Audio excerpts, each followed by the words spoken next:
Well, hello there, gardening gang. This is going to be the second gardening video of the year, and this one is going to be like the first one in that I'm going to show how the yards come along, how the gardens have come along, what we're harvesting, how things are going. And there's going to be one more gardening video after this one this year that'll show the same thing, but in all three steps, all three phases of different parts of the yard and how they've come, much like you're about to see in this video. And that way you can kind of get a direct comparison as to how things have grown and how things change, because so many things change around here every year. Not only with the business and our lifestyle and everything else, but I mean the gardens. Everything changes a lot every year. And this second video will begin to highlight that. The next one will highlight it even further, but that one won't be out until late fall sometime probably. Either way, out into the garden we go. Good morning. I do have my work cut out for me. Very odd. I was pretty impressed. I'm going to do what I always do on these trucks. And that just happens to be my thing, by the way.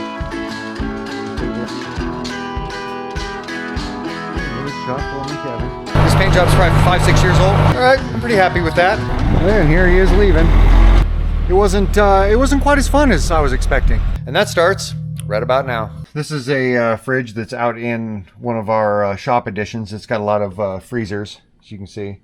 Whole line of freezers. This is where we keep a lot of our frozen, obviously our frozen goods, but that we get from the garden and everything else. As you can see here, look, that's a big bucket of cherries. Here, squash, zucchini, green beans, eggplant, more squash, zucchini, raspberries, a couple different kinds of raspberries, and then also gooseberries. Look at that. Service berries. That is a bunch of service berries. Pounds and pounds of them. And here in the upper garden, you can see we have a bunch of peppers. Quite a few peppers.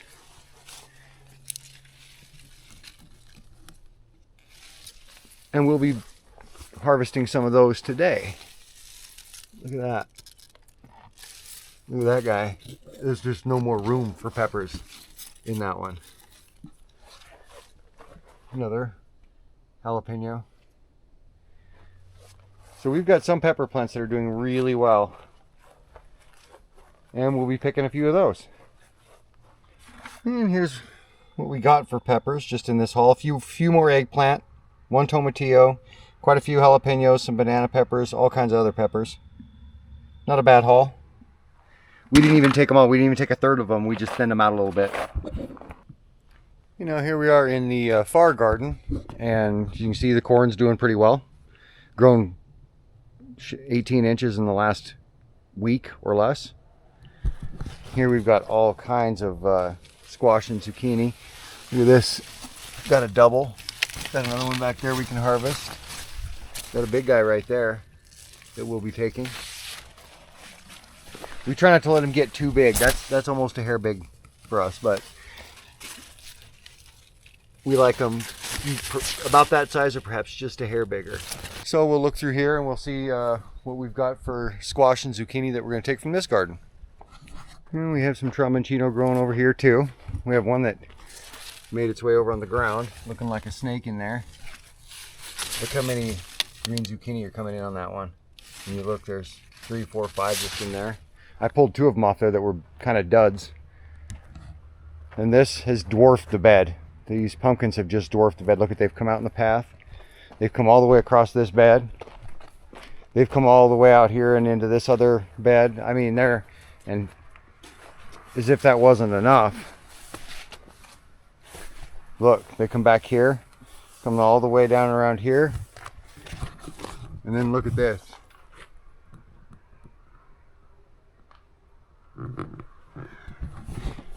Well into the neighbor's place and making pumpkins over there. So this guy really wants to do business this year, it looks like. And we've got some of them coming on pretty good. I mean, we've already got some decent specimens. That's 2/3 the size of a basketball.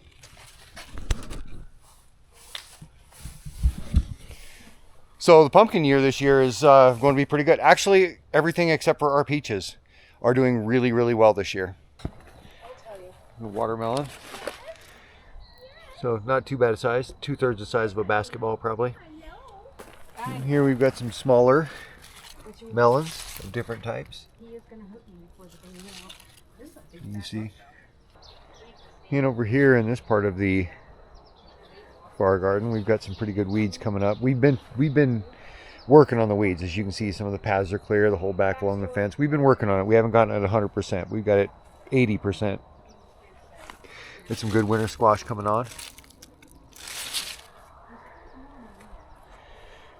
And so many winter squash and pumpkins coming on through here. So many. I don't even know how many.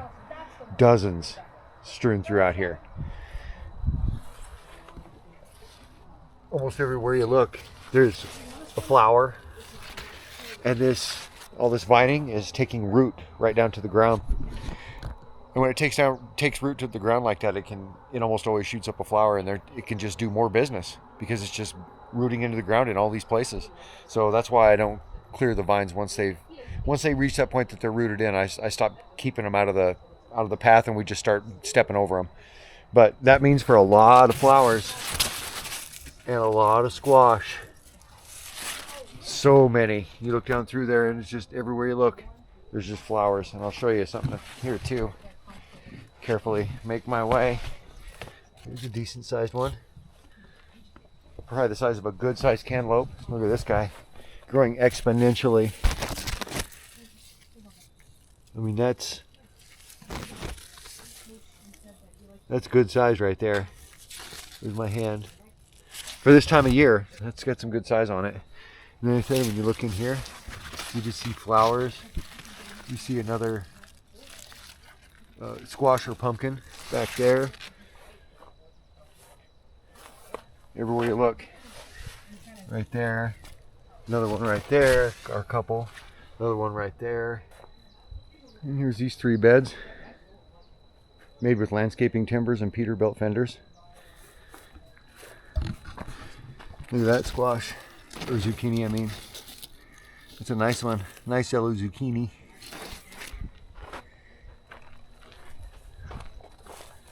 Got another nice one right there. It's a squash.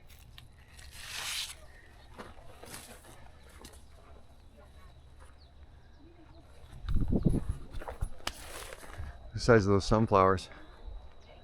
Those guys are big. We grow them pretty big though.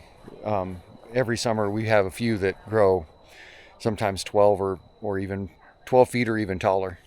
They're not over here in this garden. That's not the variety we planted over here. A lot of them just take root naturally. A lot of them just come back on their own. But some of them that we have over in the other garden, they'll grow pretty darn big. And now here it is, August 5th. And we're in the middle garden, the lower garden. As you can see, we've got some nice looking green beans of quite a few different varieties, and quite a few of them are due. We have a few tomatoes ready, and bunches more on the way.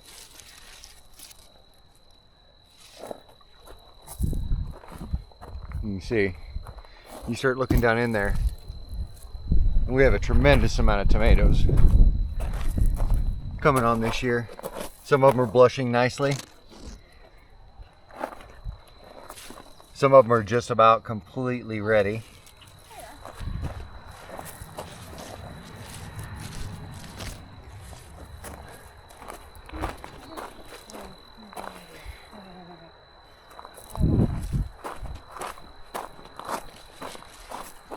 And we even have some decent style, or decent sized. And look at those guys.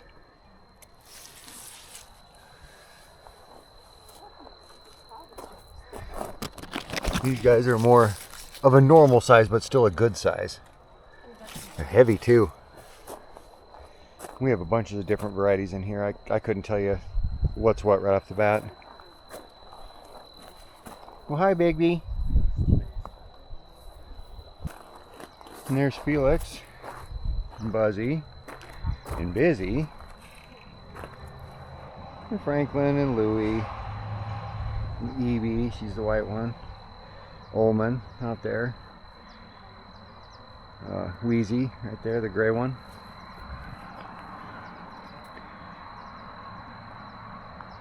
There's Elena, she's that calico right there. Bigby over there.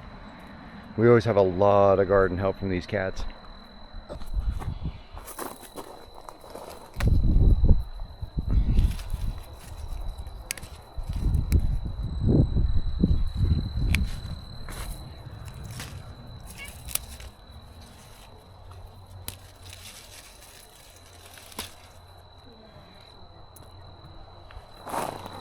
I know, buddy. You're just here to help. We'll have this bucket a quarter to a third full today. There's a lot of these to everywhere you look. Look at these guys.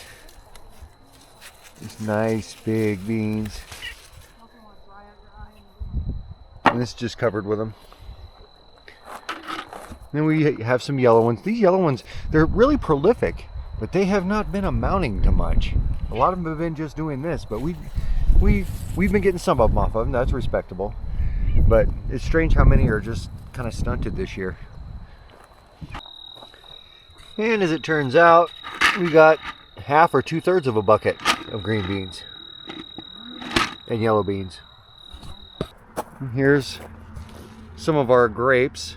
They're being eaten on. A few of them have been. But the vine itself made it almost all the way over. We're just a few feet away from being all the way over this trellis.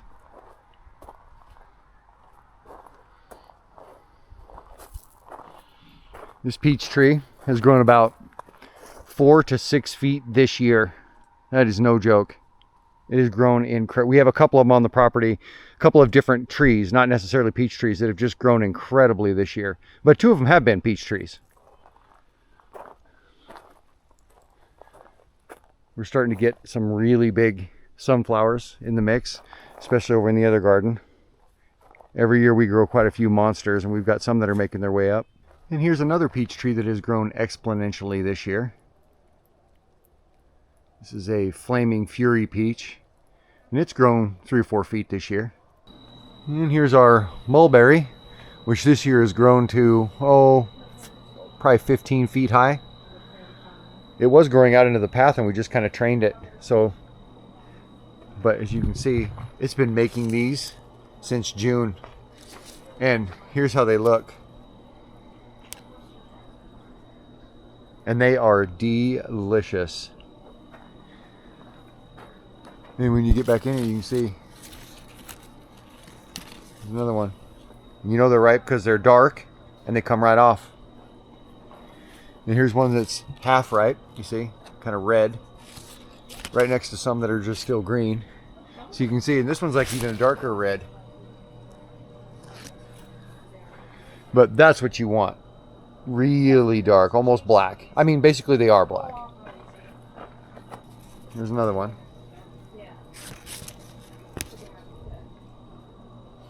These are so good.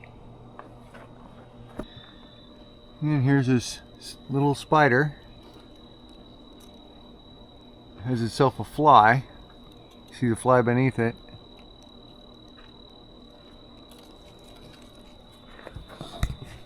And here we got a handful of these mulberries. And here we are in the upper garden. There's the black currant bush just splayed out into the pathway. We have one behind the house, the same thing, just weighed down with fruit. Absolutely weighed down.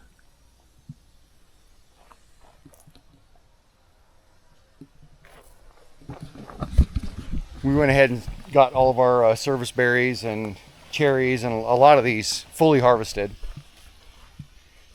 And one of the next big ones to come up will be plums, and after that will be apples. As you can see, these guys are starting to blush.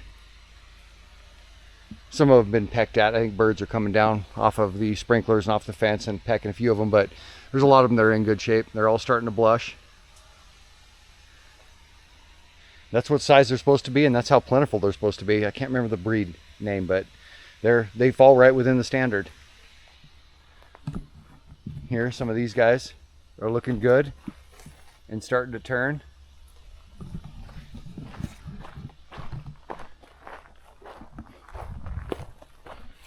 Our wild roses, they're getting this whole area of the yard is smelling just like wild roses.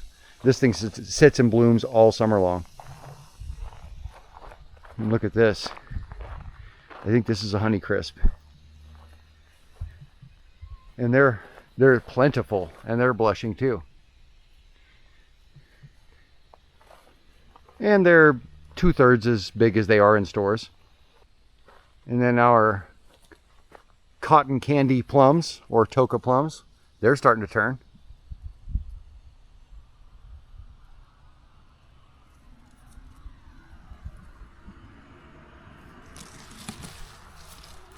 You see, some of them are really starting to turn. Won't be long, we'll be eating these guys. They're pretty plentiful this year. We've seen them more plentiful, but that was a mistake we made. We didn't thin the tree enough, and so they didn't get big enough. So this year we thinned it properly. But as you can see, some of them are really coming along. And the same with this green gage. They're getting ready to turn. For only having one active branch, there is quite a few plums on it, and they're looking good.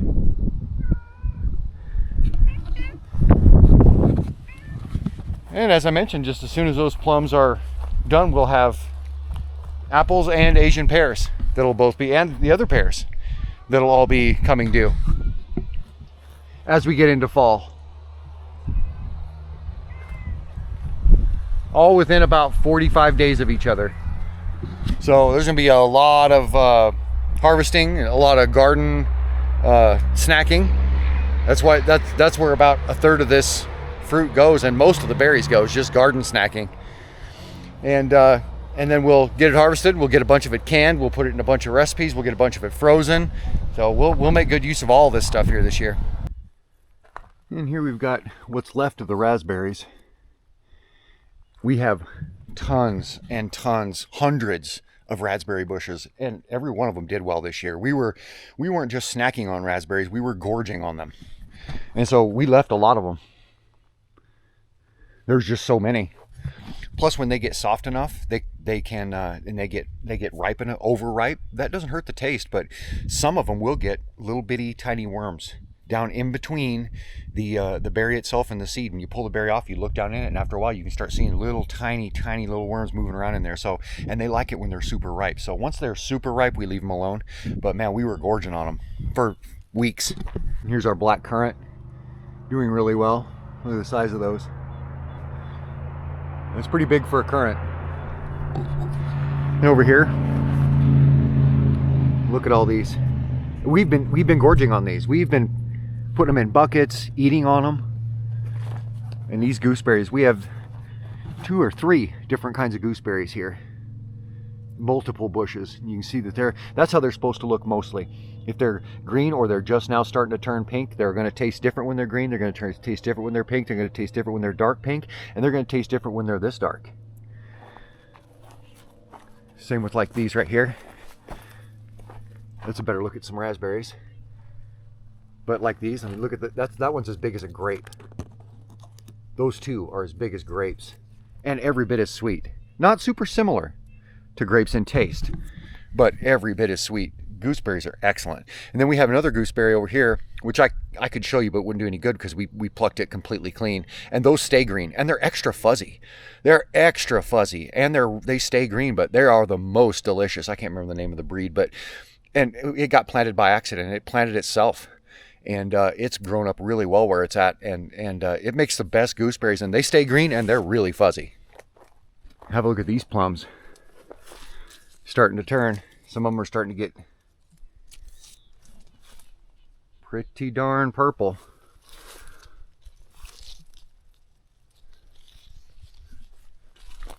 There's a nice example. Here within the next couple weeks, we are going to have so many plums, and then right after that, we're going to have so many apples and pears. Speaking of pears, our Bartlett pear, and we've got a number of different pear trees on the property, and they're all doing great this year. But our Asian pear tree is, and it's the most mature of them all, is really doing well. And I'll show you this guy.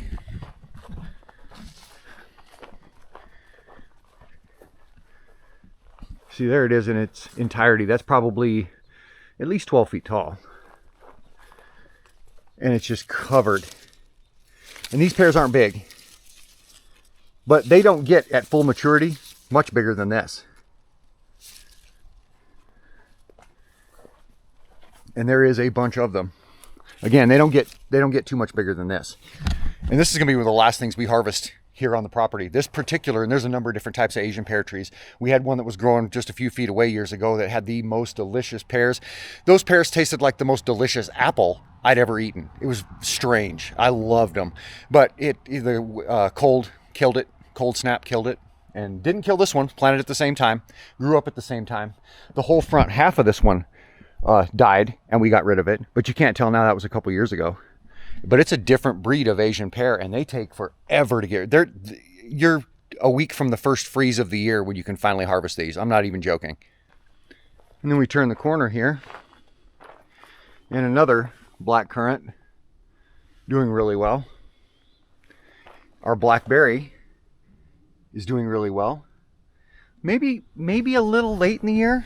I'm not really sure. It feels like this is a little late in the year for our blackberries to be coming this, but they feel like we should already have actual blackberries. I mean, black and ready, and we're eating them. But it is coming along. Well, here's Mac. Hey, Macker. Come here, buddy. Here's Felix. He just showed up one day and came in the shop. And here's Mac. We saw him when he was a tiny kitty, right down by the road. We were standing down at that end of our property, and we watched a car slow down and actually toss him out of the car. He landed on his butt, and to the point where it hurt him. He was sitting there in the ditch, a tiny little cat. I ran across the road and picked him up, and he was limping, and we brought him back and took it easy on him, let him get to know the place, and took him to the vet, of course, and he was okay. He wasn't hurt bad, and he recovered, and he fully recovered. And then about a year later, if even, he actually disappeared for a couple days. And then when we saw him, he had a broken leg. He'd been off trying to heal or whatever, but he had a badly broken leg. We think he got hit by a car. And so as it turned out, it was badly enough broken that he had to have it amputated. And that was, 3 years ago or so. And he gets around. He's one of the fastest cats on the property. He gets around, so he climbs so well. He's up on this roof all the time. He gets up on top of the cat enclosure. He gets out of he's one of the only two cats that's skilled enough to get out of the cat enclosure. So there's nothing that stops him. He can get across this property as fast as any cat. He's a scrapper. Not that I encourage that, but I mean, he defends himself if he needs to. And I mean, his life is full. He's not lacking a single bit. Whereas there's another cat on the property named Frankie who's got part of his front paw missing and not the back. And it's only part. But because of that, he can't climb trees. The things he can't do is amazing. So for a cat to be missing a back leg is much better than the front, as it turns out. Well, we're starting to get a crew here. I know, that's Binksy. Yeah, he was another adopted cat. Yeah, there's Bigby, a very recently adopted cat.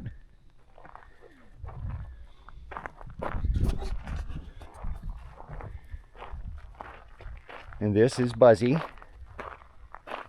And she might look like a kitten. She's actually about 3 years old. She is the size of a kitten, though. And as scrappy as they come. She is a princess who owns this place. And all other cats and people need to understand it. She's an incredible cat. She just showed up one day in a blizzard. Brent just happened to look out his front door and just happened to see her bolt by it in a blizzard, a total blizzard. And it was at night, too. And we all got out there with spotlights and found her and got her cornered. And Kittrick ended up running after it a dead run and swooped down and got her like some of those really talented guys playing polo, how they get down off that horse and do all that while they're still he swooped down at a dead run and picked her up and threw her into his jacket. She tried to dice him up, and we got her to the house, and she jumped up out of the pet carrier we tried to put her in, and my daughter Ash caught her in midair and put her back in there. It was wild. And she was young then. She was about a year old then. We thought she was a kitten. We thought she was 2 months old, maybe 3. And we took her to the vet and found out, no, she's just a small cat. She was already a year old when all that happened. And she's been with us ever since, but she is super independent. We've had her ever since, and I got to say, she is self-important.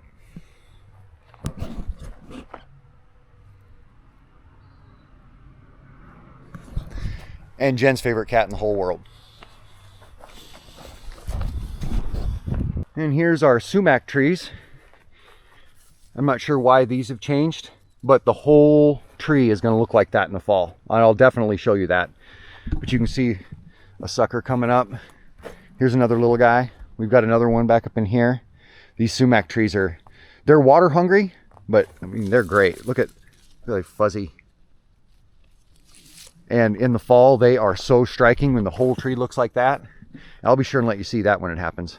Well, my gardening friends, we might have come to the end of another gardening video, but we have not come to the end of the gardening season. So until that happens, you're likely going to hear from me again. Hey, if you like this video, you should take the time to hit the like button. It's going to help me grow my channel. And if you want to see more of what goes on around here, you should check us out at Facebook at Flash Industrial Painting. And if you want to see more videos like this, or truck auto body, or gardening, or sometimes carpentry, or domestic auto body, or art, or any of the many things we do around here, you might as well just take the time to hit the subscribe button while you're at it, because you know, we always got something going on. We'll see you guys around.